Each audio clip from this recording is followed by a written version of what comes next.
पूजन करने बैठ रहे हो, वृक्ष के नीचे जल चढ़ाने जा रहे हो, हाथ में पानी का लोटा है, ट्रे में गिलास है, किसी अतिथि को, किसी ब्राह्मण को, किसी साधु को, सन्यासी को, तपस्वी को, साधक को, उपासक को, अतिथि गण को या भगवान को जल चढ़ाने जा रहे हो, या पूजन की थाली रखने जा रहे हो, उसमें जो लोटा रखा हुआ है या अलग से लोटा पकड़ा हुआ है, वो लोटा, वो गिलास, पानी का भरा हुआ पात्र जब नीचे गिरता है, अपन कहीं जा रहे हैं, किसी को जल देने जा रहे हैं, किसी को पानी पिलाने जा रहे हैं, किसी भगवान शंकर के शिवालय में जल चढ़ाने जा रहे हैं, और अगर वो जल का पात्र नीचे गिर जाता है तो प्रसाद शिव महापुराण की कथा कहती है वो शुभ नहीं माना जाता, उसको शुभ नहीं कह सकते। प्रसाद शिव महापुराण की कथा कहती है चंचूला देवी, बिंदुक की धर्म पत्नी, तुमरुका जी के यहां चली गई।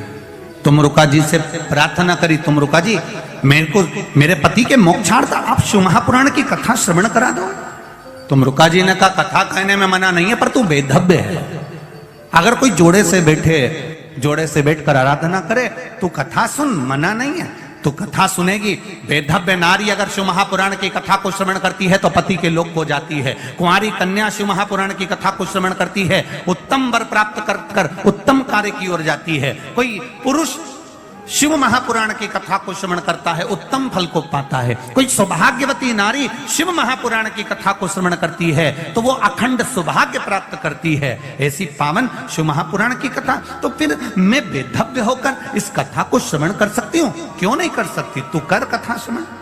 चंचूला देवी ने हाथ में जल लिया, भगवान देवाधिदेव महादेव से प्रार्थना करने जा रही है कि मेरे पति के लिए मैं शिव महापुराण की कथा करवा रही हूं, पर यजमान नहीं है, कोई जोड़ा मेरे पास में नहीं है। माता पार्वती जी ने कहा चंचूला देवी तुम शिव की आराधना करो, शंकर की आराधना करो, वो तुम्हारे यजमान बनेंगे, वो कथा के यजमान बनकर बैठेंगे, जोड़े से मैं बैठूंगी। अब चंचूला देवी पानी लेकर जाती है शंकर जी के मंदिर में चढ़ाने के लिए। जितनी बार चंचूला देवी जल लेकर शिव के चरणारविंद को शिवलिंग पर चढ़ाने के लिए जाती है, बालू का शिवलिंग बनाकर उसकी पूजन करने के लिए जाती है, जितनी बार जल का पात्र हाथ में लेती है उतनी बार पात्र गिर जाता है। अभी तक जितनी भी कथा हुई हैं, आप पुरानी कथा भी निकाल कर देखना, उस कथा में चंचूला देवी का जो आराधना का प्रसाद जल का जो महत्व है वो आज तक कथा में वर्णन नहीं आया। पर ये जो प्रसाद शिव महापुराण की कथा चल रही है बड़ौदा में, आपको पहले भी कहा कि यह कथा संपूर्ण भारतवासियों के लिए और देश विदेश में बैठे हुए भक्तों के लिए एक अलग गौरव की बात है कि यह कथा का रसतत्व अपने को मिल रहा है।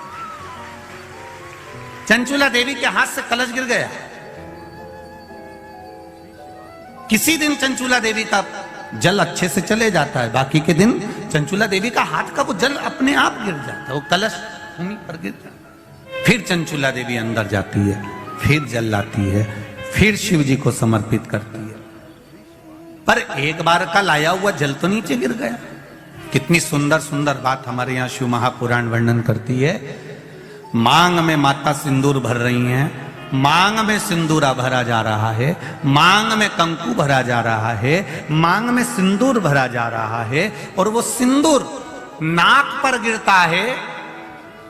वो सिंदूर नासिका पर गिर गया तो कहते हैं कि कोई काल आने वाला था पति के ऊपर, वो काल टल गया और नाक पर सिंदूर आया तो नारी का सौभाग्य और अखंड हो गया, ये शास्त्र कहता। और सिंदूर भरते समय वही सिंदूर अगर भूमि पर गिर गया तो अब देखिए जरा, देवी भागवत को उठाकर पढ़िएगा, वो सिंदूर जो मांग में भरा जा रहा है और नाक पर गिर गया तो शुभ होगा, पति की उम्र बढ़ाएगा, घर में बच्चों का विवाह होने वाला होगा, कोई अच्छी सूचना आने वाली होगी। मांग में भरने वाला सिंदूर नाक पर आकर गिरता है तो कोई सूचना अच्छी मिलने वाली होती है, कोई बंधन कटने वाला होता है, कुछ अच्छा हमारे परिवार में होने वाला होता है, पति की उम्र बढ़ने वाली होती है, कोई रोग आने वाला था वो कट रहा होता है। और वही सिंदूर अगर भूमि पर मांग में भरते समय गिर जाता है तो समझ लो कि कुछ ना कुछ ऐसा काम होने वाला है कि मेरी आंख में आंसू आएंगे, वो निश्चित है, वो निश्चित है। चाहे वो किसी प्रॉपर्टी के चक्कर में हो, परिवार के चक्कर में हो, नातों के चक्कर में हो, पुत्रों के चक्कर में हो, बेटियों के चक्कर में हो, पति के चक्कर में हो, रिश्तेदारों के चक्कर में हो, कुटुंब मायका ससुराल के चक्कर में हो, पर निश्चित है कि नेत्र में जल जरूर आएगा, ये निश्चित था। क्योंकि भूमि पर वो सिंदूर अगर नाक पर गिरा है तो शुभ है, पर वही सिंदूर अगर भूमि पर गिरा है तो वो अशुभ है। बहुत ध्यान देना जरा। प्रसाद शिव महापुराण की कथा चल रही है। संपूर्ण देशवासियों की मेरी माताओं से निवेदन है, मेरे इन भाइयों से निवेदन है, उसको जरा ध्यान से सुनना।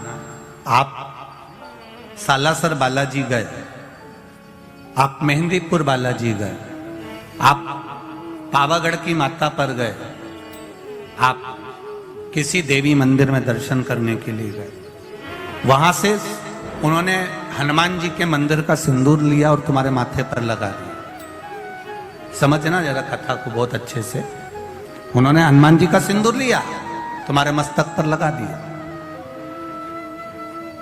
अब मस्तक पर आपने अगर सिंदूर लगाया है और हनुमान जी महाराज का या देवी जी का या भगवान का सिंदूर आपके मस्तक पर लग गया है, तो वो सिंदूर कम से कम शास्त्र कहता है 2.5 घंटे तक आपके मस्तक पर रहना चाहिए। कितने घंटे तक रहना चाहिए? जम के बोलो जरा। 2.5 घंटे तक रहना चाहिए। कारण क्या है? भगवान के चरण का अगर कोई कुंकू या सिंदूर हमारे मस्तक पर लगाया गया है, वो 2.5 घंटे तक रहे, उसके बाद उस सिंदूर को किसी नैपकिन, कपड़ा या अन्य चीज से पोंछ देते हैं। पोंछने के बाद वो गलत जगह पर टंग जाता है, लोग उसका गलत हाथ का प्रयोग कर लेते हैं। वो जितनी जगह गलत जगह जाता है उतना दोष हमको लगते चले जाता है। इसलिए सिंदूर का क्रम है कि कोई पुष्प है, उस पुष्प से उस सिंदूर को लगा लिया जाता है, कोई पत्ती है उससे सिंदूर को लगा लिया जाता है, उस पुष्प को। फिर विसर्जन में, अगर विसर्जन में नहीं रख सकते तो अपने घर में जो गमला होता है जिसमें पौधा लगा होता है, उस पौधे में उसको डाल दिया जाता है, जिससे वो सिंदूर उसमें मिल जाए और हमारे घर में सदा रहे। पर हमने कोई टाविल, होटल में ठहरे तो होटल के टाविल से पोंछ दिया, कहीं ठहरे थे तो दीवार से पोंछ दिया, कहीं लगा दिया, उसका दोष है। कितना सुंदर बात कहा गया है। नारी मस्तक पर मांग में सिंदूर भर रही है, नाक पर गिरा शुभ है, जमीन पर गिरा शुभ है। जमीन पर गिरा वो शुभ है, पर मांग का सिंदूर नाक पर आया। इसलिए आज भी बिहार में, जो लोग राजस्थान में, बिहार में, मारवाड़ में इधर उधर अगर आप लोग जाते होंगे तो जब कई बार आपने देखा होगा, आप जाइए जरा कहीं योग लगे तो दादी रानी सती के मंदिर पर जाइए, या आप कहीं झुंझुन जाइए, कहीं आप बिहार साइड, उत्तर प्रदेश साइड में जाएंगे तो माताएं जब मांग भरती है, जब वो छठ की पूजन करती है, कोई बड़ी पूजन करती है, तो सिंदूर थोड़ा सा नाक पर लगाकर सिर तक लेकर जाती है। चाहे बंगाल साइड में चले जाओ, चाहे आप यूपी में, चाहे बिहार में चले जाओ, नासिका पर सिंदूर का भाव है, जमीन पर नहीं गिर। चंचुला देवी जो पात्र लेकर जा रही है जल का, वो जमीन पर गिरता है। चंचुला देवी दूसरा पात्र उठाती है, फिर भगवान के मंदिर में पूजन करने जाती है। आपने उठा लिया, बाल्टी में से पानी भरा। कई लोग शंकर जी के मंदिर में पानी चढ़ाने की जल्दीबाजी होती है, तो बाल्टी में से पानी उठाया, पानी भरा, इतने में डालने जा रहे थे और बाल्टी में वो लोटा जो है, वो जल का पात्र जो है, कई बार हाथ से फिसल कर बाल्टी में गिर जाता है। मतलब समझो उसके पीछे कोई कारण हो सकता है। पूजन की थाली में लगाया हुआ पानी का पात्र, तुमने थाली ली, कपड़ा ढक दिया, लेकर जा रही थी, वो पानी थाली में लुढ़क गया। कारण क्या है? चंचुला देवी बार बार जल भगवान शिव को समर्पित कर रही है, जल चढ़ाने के लिए जाती, 2-4 दिन अच्छे निकलते, फिर वो पानी हाथ का गिर जाता है। चंचुला देवी के मन में तो कोई भाव प्रकट नहीं हुआ।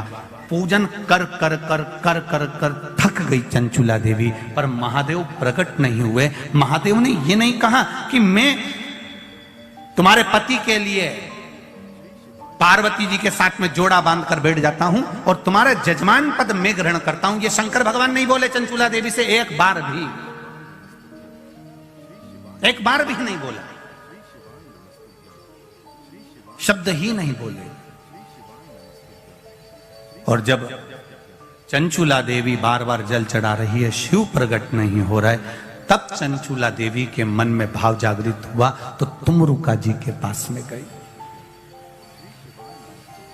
बाबा तुमरुका जी के चरणों में जाकर निवेदन किया,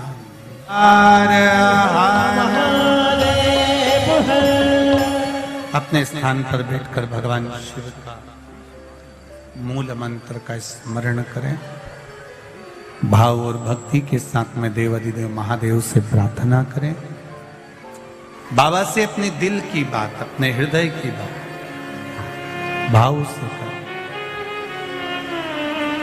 आपको पहले भी कहा, आज फिर कर रहे हैं, श्री शिवाय नमस्तुभ्यम का जब जाप शिव महापुराण में हो, उसके बाद अपने दिल की बात बाबा से जरूर कहा।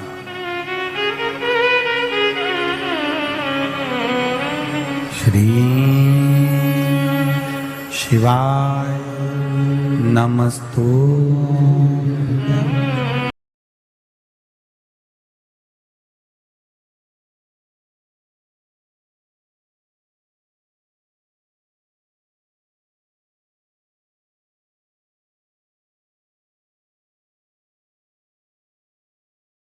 श्री शिवा की कथा कर रहे हैं।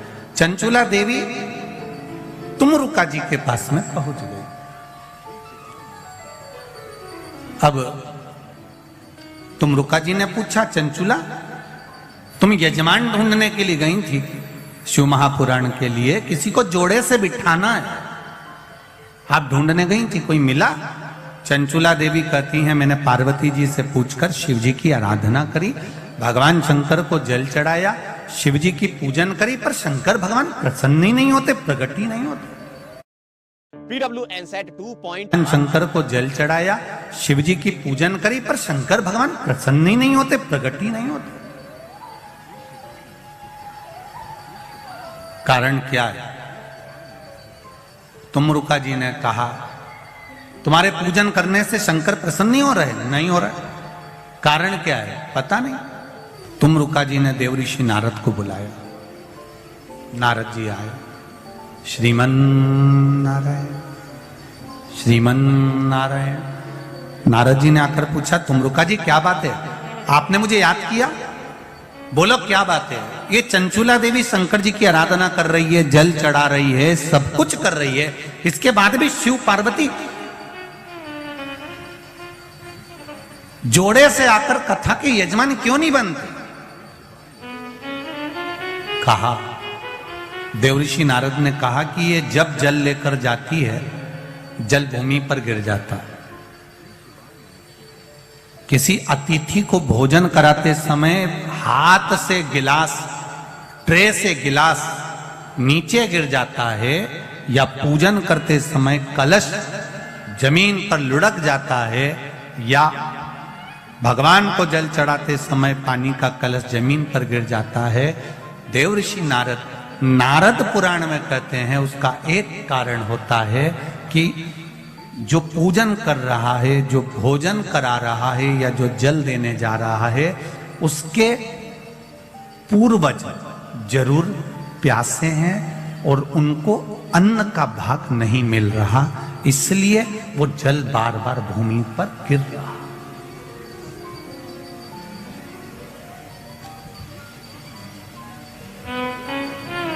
आपके साथ में भी अगर ऐसा होता हो, आप मंदिर में जा रहे हो और पानी लुढ़क गया, कलश छूट गया, गिलास किसी को पानी का दे रहे थे, छूट गया, समझना हमारे पूर्वज, हमारे पितर, हमारे कुलदेव, हमारी कुलदेवी, हमारा स्मरण, कोई प्यासा है, कोई भूखा है, वो हमसे कुछ मांग रहा है, इसलिए हम उसको तो प्रसन्न नहीं कर पा रहे और दूसरे को प्रसन्न करने में लगे। हम कई बार कथा में कहते हैं, आज फिर कह रहे हैं, घर में धर्म पत्नी विराज रही है, घर के अंदर धर्म पत्नी रह रही है, तू कभी भी उससे प्रसन्न होकर बात नहीं करता, और ना जाने फोन पर जब भी बात करेगा तो चेहरे पे स्माइल रहती है। बोलो, जितने लोग बैठे हैं जरा ध्यान से बोलना, और जितने लोग कथा टीवी पर सुन रहे हैं, आप घर के व्यक्ति को प्रसन्न नहीं कर पा रहे और दुनिया को प्रसन्न कर लिया तो उसका फल मिल जाएगा। पितृ घर के दुखी, देव घर के दुखी, कुलदेव घर के दुखी, और आप दुनिया को जल दे रहे, उसका लाभ क्या? तो कहा इसका कोई कारण तो जरूर है, इसका कोई तत्व तो जरूर है, इसलिए मेरे शायद ये जल जो है प्रसन्न नहीं हो रहे हैं। उसका कारण क्या हो सकता है? तो कहा इसीलिए प्रसन्न नहीं।